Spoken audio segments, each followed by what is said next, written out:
नमस्कार दोस्तों, कालजयी कृतियाँ में आप सभी का स्वागत है। प्रस्तुत है राष्ट्र कवि रामधारी सिंह दिनकर द्वारा रचित काव्य रश्मि रथी का द्वितीय सर्ग। कर्ण से प्रसन्न होकर महर्षि परशुराम ने उन्हें अपना शिष्य बनाया और शस्त्र विद्या का वरदान दिया, परंतु कर्ण के एक झूठ ने इस वरदान को अभिशाप में बदल दिया। क्या था वह झूठ, आइए सुनते हैं। शीतल विरल एक कानन शोभित आदित्य का के ऊपर, कहीं उत्स प्रश्रवण चमकते झरते कहीं शुभ्र निर्झर। जहाँ भूमि समतल सुंदर है नहीं दिखते हैं पाहन, हरियाली के बीच खड़ा है विस्तृत एक उटज पावन। आसपास कुछ कटे हुए पीले धनखेत सुहाते हैं, शशक मूस गिलहरी कबूतर घूम घूम कण खाते हैं। कुछ तंद्रल अलसित बैठे हैं, कुछ करते शिशुका लेहन, कुछ खाते शाकल्य दिखते बड़े तुष्ट सारे गोधन। हवन अग्नि बुझ चुकी गंध से वायु अभी परमाती है, भीनी भीनी महक प्राण में मादकता पहुँचाती है। धूम धूम चर्चित लगते हैं तरु के श्याम छदन कैसे, झपक रहे हों शिशु के अलसित कजरारे लोचन जैसे। बैठे हुए सुखद आतप में मृग रोमंथन करते हैं, वन के जीव विवर से बाहर हो विश्रब्ध विचरते हैं। सूख रहे चीवर रसाल को नन्ही झुकी टहनियों पर, नीचे बिखरे हुए पड़े हैं इंगुद से चिकने पत्थर। अजिन दर्भ पालाश कमंडलु एक ओर तप के साधन, एक ओर हैं टंगे धनुष तू निर्तीर बरछे भीषण। चमक रहा त्रिनकुटी द्वार पर एक परशु आभासाली, लौह दंड पर जरित पड़ा हूँ मानो अर्ध अंशुमाली। श्रद्धा बढ़ती अजिन दर्भ पर परशु देख मन डरता है, युद्ध शिवर या तपोभूमि यह समझ नहीं कुछ पड़ता है। हवन कुंड जिसका यह उसके ही क्या है यह धनुष कुठार, जिस मुनि की यह शुआ उसी की कैसे हो सकती तलवार। आई है वीरता तपोवन में क्या पुण्य कमाने को, या संन्यास साधना में है दैहिक शक्ति जगाने को। मन ने तन का सिद्ध यंत्र अथवा शस्त्रों में पाया है, या कि वीर कोई योगी से युक्ति सीखने आया है। परशु और तप ये दोनों वीरों के ही होते श्रृंगार, क्लीव न तो तप ही करता है न तो उठा सकता तलवार। तप से मनुज दिव्य बनता है, षड विकार से लड़ता है, तन की समर भूमि में लेकिन काम खड्ग ही करता है। किंतु कौन नर तपोनिष्ठ है यहाँ धनुष धरने वाला, एक साथ यज्ञाग्नि और असी की पूजा करने वाला।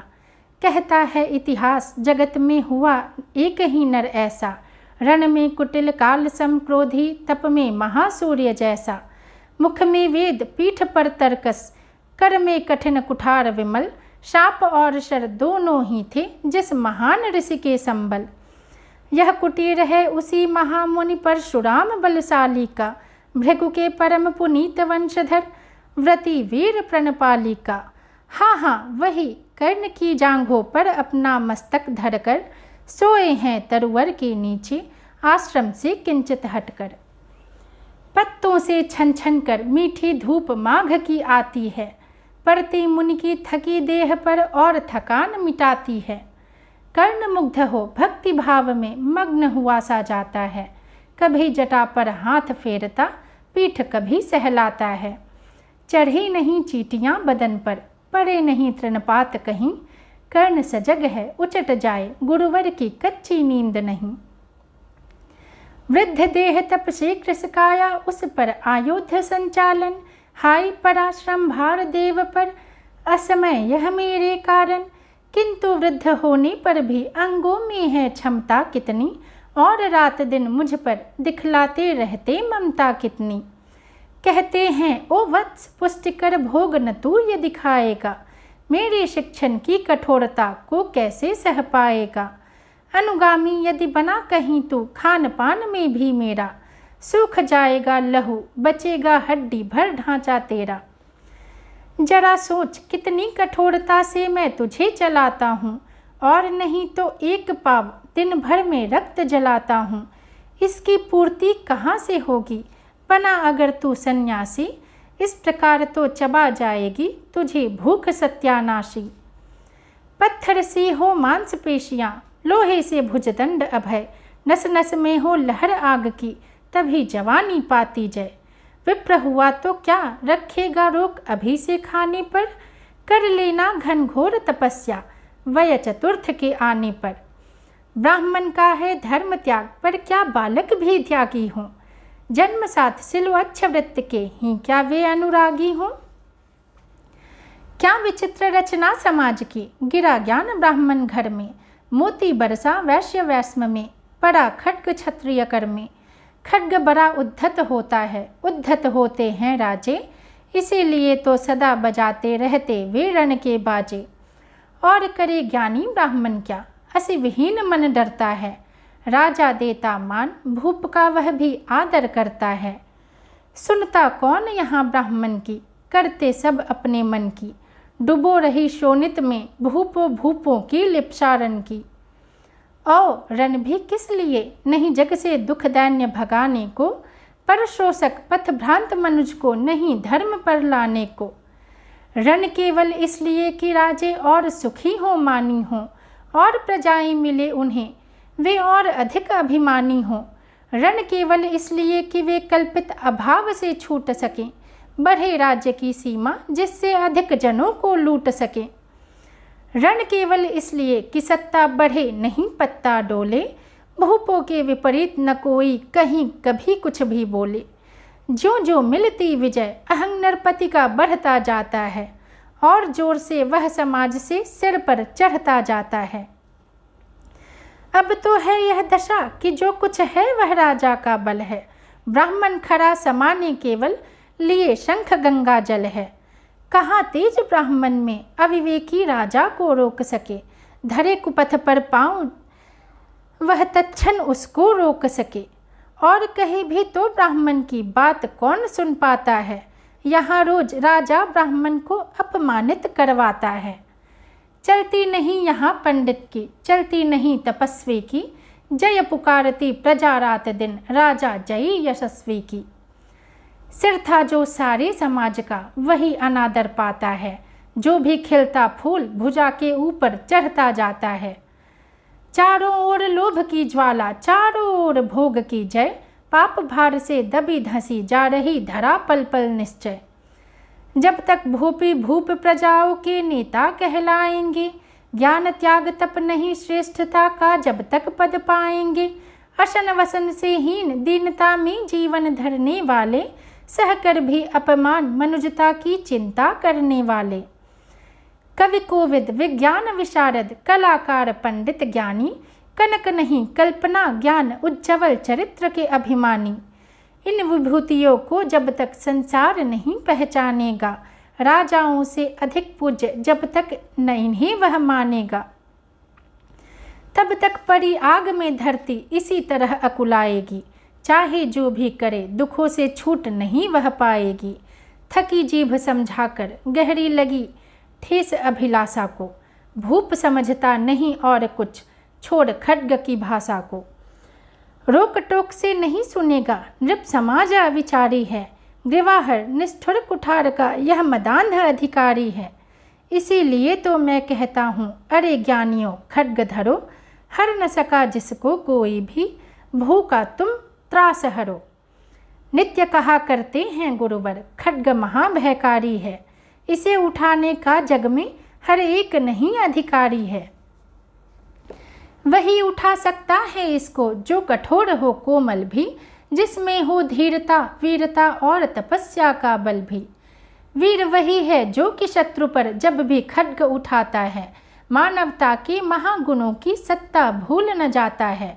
सीमित जो रख सके खड्ग को, पास उसी को आने दो, विप्र जाति के सिवा किसी को मत तलवार उठाने दो। जब जब मैं शरचाप उठा कर तब कुछ दिखलाता हूँ, सुनकर आशीर्वाद देव का धन्य धन्य हो जाता हूँ। जियो जियो ऐवत्य तीर तुमने कैसा यह मारा है, दहक उठा वन इधर उधर फूटी निर्झर की धारा है। मैं शंकित था ब्राह्म्य वीरता मेरे साथ मरेगी क्या, परशुराम की याद विप्र की जाति न जुगा धरेगी क्या। पाकर तुम्हें, किंतु इस वन में मेरा हृदय हुआ शीतल। तुम अवश्य ढोओगे उसको, मुझ में है जो तेज अनल। जियो जियो ब्राह्मण कुमार, तुम अक्षय कीर्ति कमाओगे। एक बार तुम भी धरती को निःक्षत्रिय कर जाओगे। निश्चय तुम ब्राह्मण कुमार हो, कवच और कुंडल धारी। तब कर सकते और पिता माता किसके इतने भारी। किंतु हाय ब्राह्मण कुमार, सुन प्राण कांपने लगते हैं। मन उठता धिक्कार, हृदय में भाव ग्लानि के जगते हैं। गुरु का प्रेम किसी को भी क्या ऐसे कभी खला होगा, और शिष्य ने कभी किसी गुरु को इस तरह छला होगा। पर मेरा क्या दोष, हाय मैं और दूसरा करता क्या। पी सारा अपमान द्रोण के मैं कैसे पैरों पड़ता। और पाँव पड़ने से भी क्या गूढ़ ज्ञान सिखलाते वे। एकलव्य सा नहीं अंगूठा क्या मेरा कटवाते वे। हाय कर्ण तू क्यों जन्मा था, जन्मा तो क्यों वीर हुआ। कवच और कुंडल भूषित भी तेरा अधम शरीर हुआ। धस जाए वह देश अतल में, गुण की जहाँ नहीं पहचान। जाति गोत्र के बल से ही आदर पाते हैं जहाँ सुजान। नहीं पूछता है कोई तुम व्रति वीर या दानी हो। सभी पूछते मात्र यही, तुम किस कुल के अभिमानी हो। मगर मनुष्य क्या करे, जन्म लेना तो उसके हाथ नहीं। चुनना जाति और कुल अपने बस की तो है बात नहीं। मैं कहता हूँ अगर विधाता नर को मुट्ठी में भरकर कहीं छीट दे ब्रह्मलोक से ही नीचे भूमंडल पर, तो भी विविध जातियों में ही मनुष्य यहाँ आ सकता है। नीचे हैं क्यारियाँ बनी तो बीज कहाँ जा सकता है। कौन जन्म लेता किस कुल में, आकस्मिक ही है यह बात। छोटे कुल पर किंतु यहाँ होते तब भी कितने आघात। हाय जाति छोटी है तो फिर सभी हमारे गुण छोटे। जाति बड़ी तो बड़ी बने वे, रहें लाख चाहे खोटे। गुरु को लिए कर्ण चिंतन में था, जब मग्न अचल बैठा। तभी एक विष कीट कहीं से आसन के नीचे बैठा। वज्रदंष्ट्र वह लगा कर्ण के उर को कुतर कुतर खाने, और बनाकर छिद्र मांस में मंद मंद भीतर जाने। कर्ण विकल हो उठा, दुष्ट भौरे पर हाथ धरे कैसे। बिना हिलाए अंग कीट को किसी तरह पकड़े कैसे। पर भीतर उस धसे कीट तक हाथ नहीं जा सकता था। बिना उठाए पांव शत्रु को कर्ण नहीं पा सकता था। किंतु पांव के हिलते ही गुरुवर की नींद उचट जाती। सहम गई यह सोच कर्ण की भक्तिपूर्ण विह्वल छाती। सोचा उसने अतः कीट यह पिए रक्त पीने दूंगा। गुरु की कच्ची नींद तोड़ने का पर पाप नहीं लूँगा। बैठा रहा अचल आसन से कर्ण बहुत मन को मारे। आह निकाले बिना शिलासी सहनशीलता को धारे। किंतु लहू की गर्म धार जो सहसा आन लगी तन में। परशुराम जग परे रक्त को देख हुए विस्मित मन में। कर्ण झपट कर उठा इंगितों में गुरु से आज्ञा लेकर। बाहर किया कीट को उसने क्षत में से उंगली देकर। परशुराम बोले शिव शिव तूने यह की मूर्खता बड़ी। सहता रहा अचल जाने कब से ऐसी वेदना करी। तनिक लजाकर कहा कर्ण ने नहीं अधिक पीड़ा मुझको। महाराज क्या कर सकता है यह छोटा कीड़ा मुझको। मैंने सोचा हिला डुला तो वृथा आप जग जाएंगे। क्षण भर को विश्राम मिला जो नाहक उसे गंवाएंगे। निश्चल बैठा रहा सोच यह कीट स्वयं उड़ जाएगा। छोटा सा यह जीव मुझे कितनी पीड़ा पहुँचाएगा। पर यह तो भीतर धंसता ही गया मुझे हैरान किया।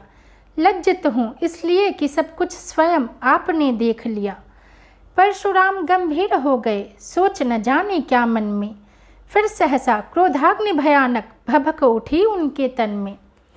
दांत पीस आंखें तरेर कर बोले कौन छली है तू। ब्राह्मण है या और किसी अभिजन का पुत्र बलि है तू। सहनशीलता को अपना कर ब्राह्मण कभी न जीता है। किसी लक्ष्य के लिए नहीं अपमान हलाहल पीता है। सह सकता जो कठिन वेदना पी सकता अपमान वही। बुद्धि चलाती जिसे तेज का कर सकता बलिदान वही। तेज पुंज ब्राह्मण तिल तिल कर जले, नहीं यह हो सकता। किसी दिशा में भी स्वभाव अपना वह कैसे खो सकता। कसक भोगता हुआ विप्र निश्चल कैसे रह सकता है। इस प्रकार की चुभन वेदना क्षत्रिय ही सह सकता है। तू अवश्य क्षत्रिय है, पापी बता न तो फल पाएगा। परशुराम के कठिन शाप से अभी भस्म हो जाएगा। क्षमा क्षमा है देव दया में, गिरा कर्ण गुरु के पद पर। मुख विवर्ण हो गया, अंग कांपने लगे भय से थर थर। सूत पुत्र हूँ मैं, कर्ण शूद्र हूँ, करुणा का अभिलाषी हूँ। जो भी हूँ पर देव आपका अनुचर अंतेवासी हूँ। छली नहीं मैं हाय, किंतु छल का ही तो यह काम हुआ। आया था विद्या संचय को, किंतु व्यर्थ बदनाम हुआ। बड़ा लोभ था बनु शिष्य में कीर्त वीर्य के जेता का। तपोदीप्त शूरमा विश्व के नूतन धर्म प्रणेता का। पर शंका थी मुझे, सत्य का अगर पता पा जाएंगे, महाराज मुझ सूत पुत्र को कुछ भी नहीं सिखाएंगे। बता सका मैं नहीं इसी से प्रभो जाति अपनी छोटी। करे देव विश्वास भावना और न थी कोई खोटी। पर इतने से भी लज्जा में हाय गरा सा जाता हूँ। मारे बिना हृदय में अपने आप मरा सा जाता हूँ। छल से पाना मान जगत में किलविस है, मल ही तो है। ऊंचा बना आपके आगे सचमुच यह छल ही तो है। पाता था सम्मान आज तक दानी व्रती बली होकर। अब जाऊंगा कहाँ स्वयं गुरु के सामने छली होकर।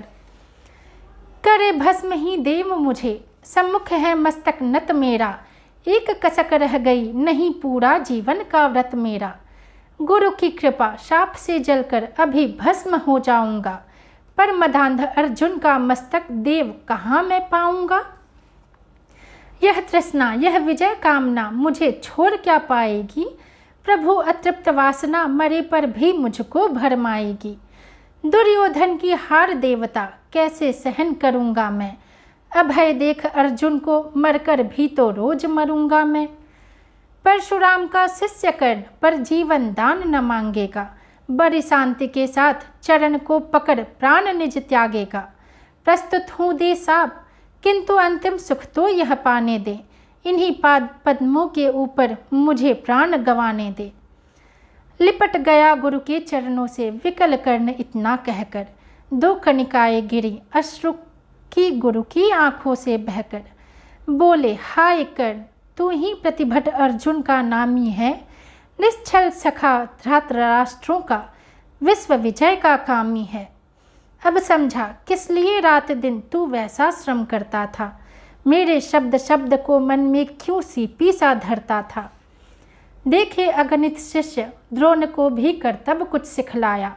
पर तुझसा जिज्ञासु आज तक कभी नहीं मैंने पाया।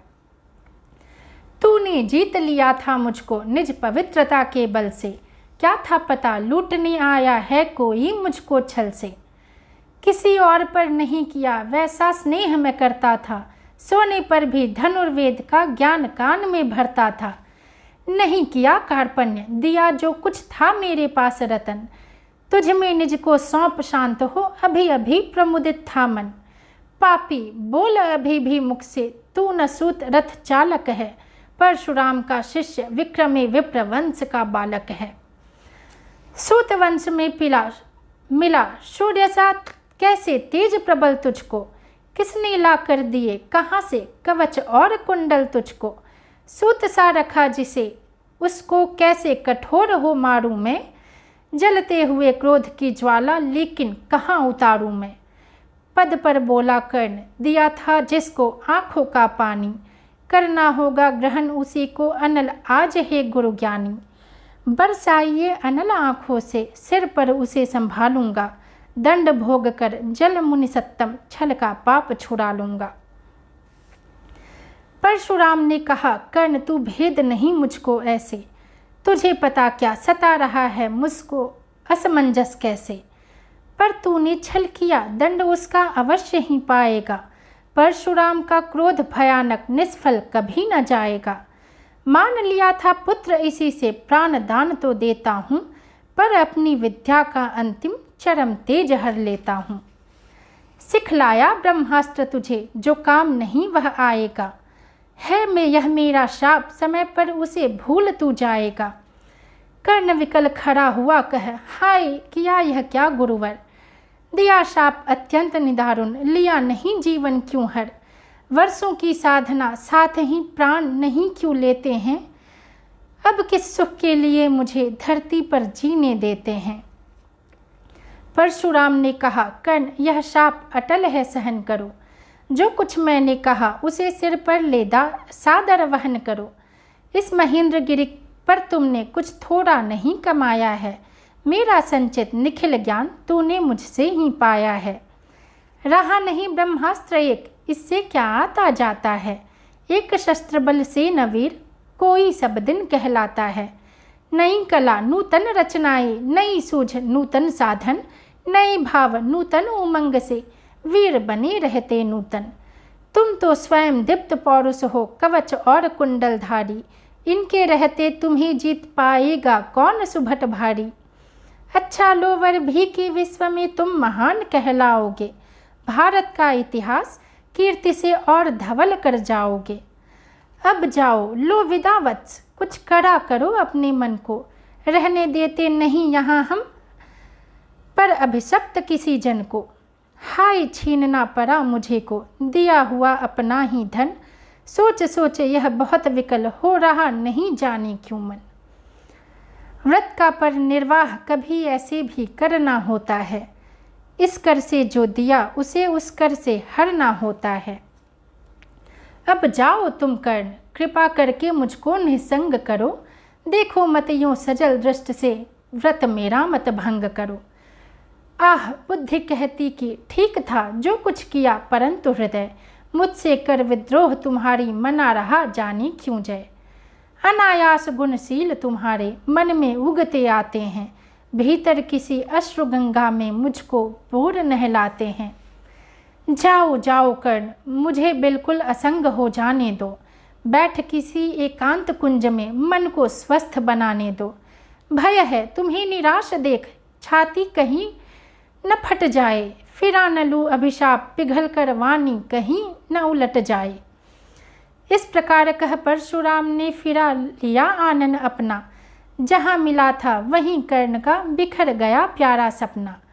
छूकर उनका चरण कर्ण ने अर्घ्य अश्रु का दान दिया और उन्हें जी भर निहार कर मंद मंद प्रस्थान किया। परशुधर के चरण की धूलि लेकर, उन्हें अपने हृदय की भक्ति देकर, निराशा से विकल टूटा हुआ सा, किसी गिरि श्रृंग से छूटा हुआ सा, चला खोया हुआ सा कर्ण मन में, कि जैसे चांद चलता हो गहन में। धन्यवाद।